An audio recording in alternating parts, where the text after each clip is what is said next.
কোরআন প্রেমী এক মেয়ের কাহিনী। একটা মেয়ে ছিল, সে পবিত্র কোরআন পড়তে খুব ভালোবাসত। সময় পেলেই সে কোরআন তেলাওয়াত করত। তার ব্যাগে সবসময় ছোট্ট একটি কোরআন থাকত। সে যেখানেই যেত কোরআন পড়ত। তার তেলাওয়াত এত মধুর ছিল যে কোনো পাষাণ ব্যক্তির মন গলে যেত। রাতে যখন ঘুম ভাঙত তখনই কোরআন পড়তে শুরু করত। একদিন মেয়েটি মারা যায়। মা তার আদরের মেয়েকে হারিয়ে পাগলের মতো হয়ে যায়।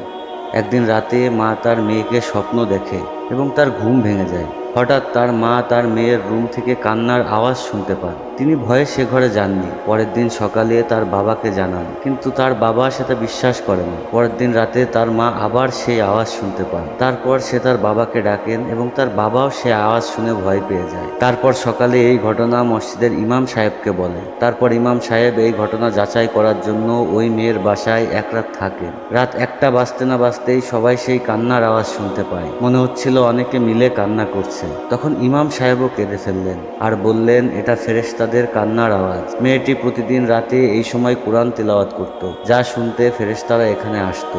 এখন মেয়েটিকে না দেখতে পেয়ে, তার কোরআন না শুনতে পেয়ে তারা প্রতিদিন রাতে এই সময় এসে কান্না করে। রাসূল সাল্লাল্লাহু আলাইহি ওয়াসাল্লাম বলেছেন, কোরআন পাঠে দক্ষ ব্যক্তি উচ্চ মর্যাদা সম্পন্ন ফেরেশতাদের সঙ্গী হবে। আল্লাহ আমাদের সবাইকে এইভাবে কোরআন পড়ার তৌফিক দিন। আমিন।